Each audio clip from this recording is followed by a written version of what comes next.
bahwa orang kaya itu tadi keluarganya selingkuh, rebutan warisan, bla bla bla bla, sehingga memori tentang kekayaan itu selalu orang kaya itu negatif, sehingga Anda tidak boleh kaya supaya tidak negatif.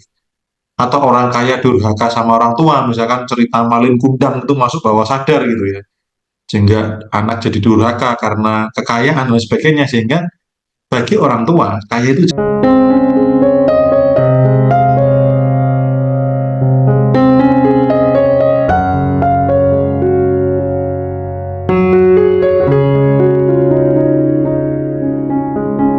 Tadi terkait dengan belief system yang sulit sekali dirontokkan kan. Itu belief Mm-mm. system lama yang terbentuk dari bentukan orang tua dulu waktu masih kecil atau waktu masih masa remaja kan. Saya menginginkan kehidupan yang nyaman, yang Mm-mm. berkelimpahan uang gitu kan. Ada eh, tolakan dari orang tua, eh, ngayal, mimpi mau jadi orang kaya gitu kan. Nggak, Mm-mm. kamu mungkin bisa kaya katanya gitu. Mm-mm. Terus ada lagi belief system, banyak belief system yang akhirnya belief system itu terbentuk banyak dari diri sendiri juga, Mm-mm. yang merasanya eh, saya tuh nggak mungkin kaya karena saya nggak kuliah gitu, saya nggak banyak ilmu gitu, saya nggak mungkin Mm-mm. jadi pengusaha sukses gitu. Jadi sekarang usaha apapun gitu, kebetulan saya menjahit. Saya mau mengembangkan usaha ini ya maju, tapi ya gimana gitu, nggak bisa maju pesat gitu istilahnya. Itu Mm-mm. terus dari bentukan saya sendiri juga. eh, Kalau saya sendiri itu saya nggak bisa gitu. Itu bagaimana saya untuk bisa merontokkannya, Om Bimo? Mm-mm. Itu Oke, sangat sulit sekali. Gitu. satu-satu ya. Yang pertama dari orang tua dulu. Orang tua masih ada? Masih Om Bimo, Ibu. Oke, ya. Ibu masih ada. Oke, bersyukur masih ada ya, karena masih ada kesempatan untuk apa namanya, untuk berbakti lebih lagi. Ya, jadi terkait dengan belief system yang dari ibu, yang kamu nggak mungkin bakal kaya atau hanya bermimpi dan lain sebagainya. Sebelum saya jawab, ada nggak alasannya kenapa? Kenapa di adjustment seperti itu? Apakah karena anak orang miskin? Apakah karena pendidikan? Apakah karena modal? Apakah karena apa sehingga orang tua mengatakan, udah nggak usah mimpi jadi orang kaya? Atau mungkin bagi orang tua, kaya itu dosa atau apa? Pernah menggali sampai situ nggak? Sepertinya sih hidup itu jangan neko-neko lah. Yang hidup kayak gini aja udah bersyukur gitu. Udah Hmm. seperti ini aja udah syukur. Jangan mimpi yang ngayal yang lebih gitu. Sepertinya seperti Hmm. itu gitu. Oke. Kalau pernah tahu nggak kenapa nggak boleh ngayal lebih? Saya kurang tahu karena setiap kali itu bentukannya gitu, hidup nggak usah ngayal terlalu banyak deh gitu kan. Hmm. Dari kecil itu saya dengarnya gitu. Cari suami itu nggak usah yang muluk-muluk deh, yang nggak usah yang Hmm. uh, uh, orang kaya atau gimana. Yang penting dia mau Hmm. kerja gitu. Alhasil Hmm. ya ya seperti itu, seperti yang tadi sudah saya sampaikan gitu. Alhasil ya Hmm. uh, keluarga bagaimana ya banyak bentukan dan bentukan dari belief system yang memang bentukan-bentukan itu ya ada dari orang tua, memang ada dari Hmm. saya gitu. Jadi Hmm. itu terpatri di dalam diri itu, bagaimana saya untuk merontokkannya. Sebenarnya Hmm. banyak cara gitu. Saya pun, tapi saya belum berhasil untuk ini gitu. Sampai Hmm. sekarang pun saya bila memahami, memutar balik, saya putar ulang-ulang materi dari Umi Mu. Hmm. Saya coba praktekkan lagi, masih lagi, ada lagi istilahnya seperti ya sudah tertanam di otak. Jadi kan istilahnya kita Hmm. kan uh, tetap berpikir negatif gitu. Banyak pikiran negatif yang di dalam diri, sulit untuk Hmm. berpikir positif gitu Umi Mu. Ya, yang pertama dari orang tua dulu, karena doktrin pertama yang terkuat memang dari orang tua. Karena pada saat kita kecil, figur otoritas kita adalah orang tua.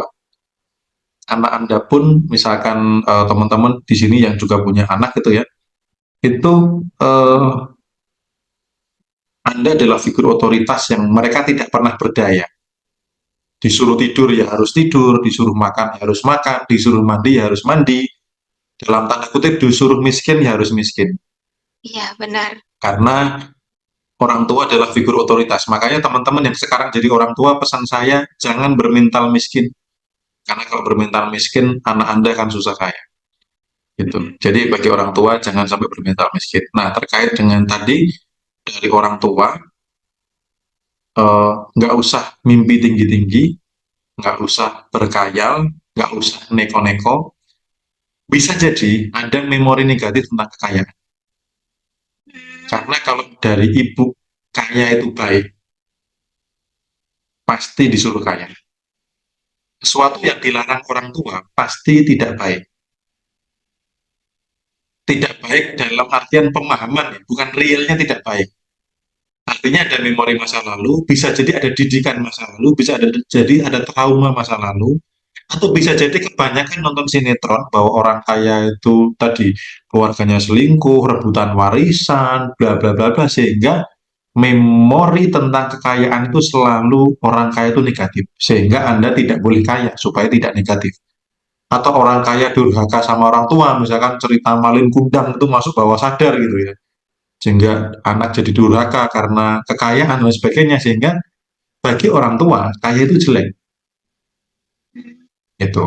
Nah, kalau yang terjadi seperti itu kan sudah bagian dari doa sebenarnya, dan doa orang tua itu sangat mujarab, sangat manjur gitu. Jadi perlunya doa itu diputus, ya khusus buat teman-teman yang ada doktrin kuat dari orang tua, silahkan diputus dengan salah satu cara adalah dengan membasuh kaki orang tua.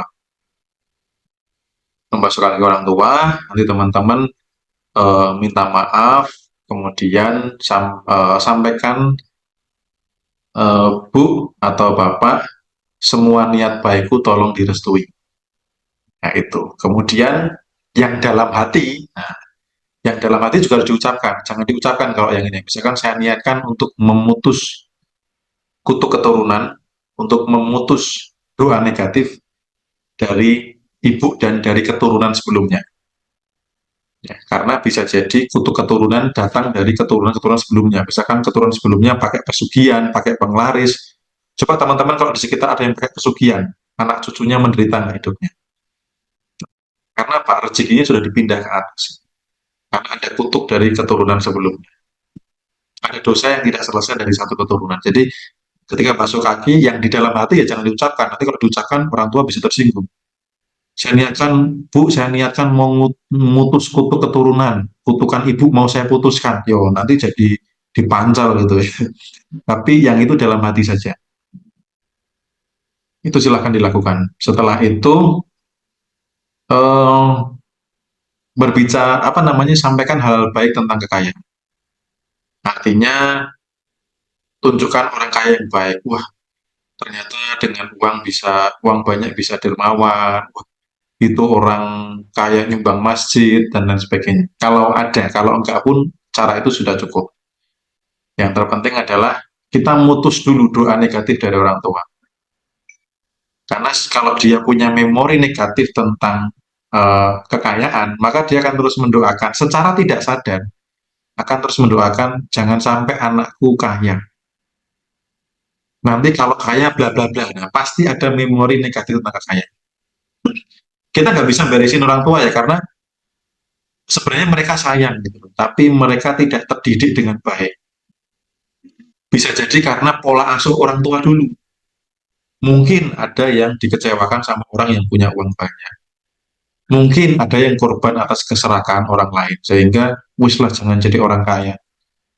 Itu artinya kita sendiri memutuskan, memaafkan atas ketidakmengertian orang tua. Kalau mau basuh kaki, nanti ucapannya itu. Segala niat baikku tolong direstui, didoakan, lalu dalam hati ucapkan, saya niatkan memutus semua kutuk keturunan, baik yang saya tahu, baik yang saya tidak tahu. Dengan kuasanya, dengan kuasa Allah, dengan izinnya, terputus sekarang melalui proses pembasuhan kaki ini, itu yang di dalam hati, gitu. Kalau terkait dengan mencari jodoh ya, kalau sudah dapat jodoh ya nggak bisa ditukar tambah ya. Tetapi rezekinya kan bisa diubah,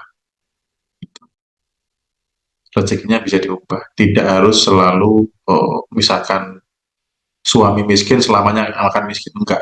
Dulu istri saya menikah dengan saya itu kondisi saya punya cicilan, punya utang, bukan kondisi orang kaya. Sekarang sudah freedom, bebas utang. Enak banget kok, nggak punya utang tuh nikmat banget. Gitu. Tadi selain orang nggak boleh kaya, nggak boleh mimpi, terus cari suami yang biasa saja atau nggak kaya-kaya, terus yang selain dari orang tua apa? Ada nggak, Bu Suciati? Itu dari bentukan dari belief system diri lah, karena Yang apa itu contohnya? tadi, contohnya, karena saya ya Tidak kuliah. nggak tidak kuliah, saya tidak mungkin sukses dalam berbisnis gitu. Hmm. Terus dalam berbisnis saya tidak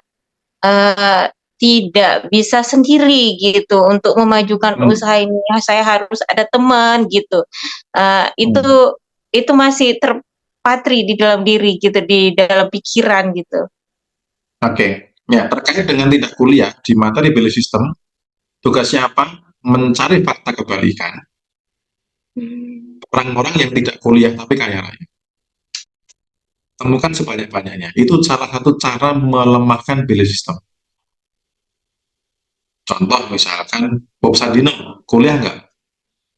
Tidak, Nggak kan? Gitu. tidak, Saya kuliah nggak? Saya kuliah nggak? tidak. Nggak, saya nggak kuliah.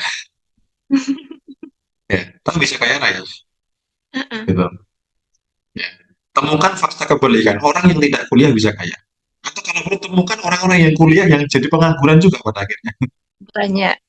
Banyak. Artinya kaya tidak berbanding lurus dengan kuliah. Itu Benar. untuk melemahkan belief system lama. Untuk meningkatkan prasangka bahwa, oh, berarti nggak kuliah bisa kaya dong. Buktinya banyak tuh. Gitu. Dan buktinya banyak juga yang kuliah tapi nggak kaya. Nah, terus terkait dengan eh, apa namanya usaha.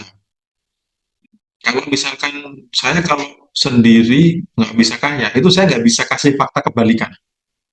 Karena memang Anda harus satu minimal belajar dengan orang yang ahli di bidang.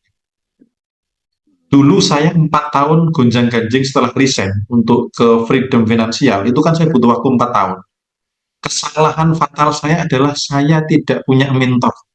Saya tidak punya pembimbing. Saya sok jagoan, kebentur sana sini, ngeriset bisnis, jalanin ini, jalan itu, tanpa belajar ke orang yang ahli di bidangnya. Sekarang membuat saya mudah mencapai ini itu karena apa? Setiap saya pengen, saya belajar dengan orang yang menguasai A. Saya cari sumber keilmuan tentang A gitu loh. Jadi kalau itu memang harus. Nah, di dunia yang serba digital, kita bisa banyak belajar gratis dari YouTube. Kita bisa ikut, kalau ada rezeki sedikit, bisa ikut kelas online misalkan. Contoh teman-teman saya hari ini pasang story di mana? Di Telegram.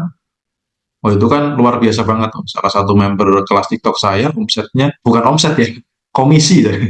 Komisi itu profitnya ya. Sebulan bisa 100 juta. Itu saya sampai geleng-geleng. Jujur aja saya akui saya belum dapat segitu. Tapi member saya bisa dapat segitu. Itu salah satu contoh kita belajar dengan orang yang ahli di bidangnya. Jadi kalau kita mau besar, kita perlu yang namanya belajar kepada orang yang ahli di bidangnya, kolaborasi dengan orang yang ahli di bidangnya. Bahkan Pak Mardigu pun tidak malu untuk kolaborasi dengan saya. Jadi nanti dalam waktu dekat saya akan ada event bersama dengan Pak Mardigu. Yang dulu saya hanya pembaca bukunya, sampai nanti akan ada event bersama. Beliau masih punya mindset bahwa saya harus menggandeng orang yang ahli di bidangnya. Mas Bimo ini dalam tanda kutip ya, versinya beliau ahlinya di TikTok, saya harus gandeng Mas Bimo nih gitu. Nah, teman-teman juga sama, yang merindukan income besar, belajarlah dengan orang yang ahli di bidangnya. Mau belajar jahit, belajarlah ya orang yang ahli jahit. Kemudian, apapun usaha yang dimiliki sekarang, jangan terpicu hanya itu. Di materi belakangan ada sumber informasi, ada circle up. mhm. Nah, coba masuk-masuk ke komunitas orang yang duitnya banyak. Nggak harus offline, online pun bisa. Untuk apa? Mengubah sudut pandang. Terus informasi ini ditambah.